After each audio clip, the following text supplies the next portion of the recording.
Hi! In front of me is HOTWAV Note 12 and today I would like to show you how you can use split screen view. First of all, open two of your apps in the background that you wish to use in this view, and then access background apps.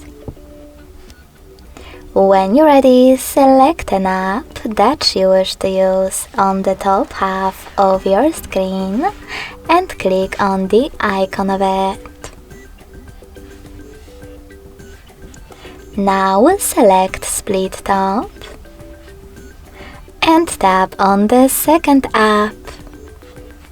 As you can see, now I can use both at the same time.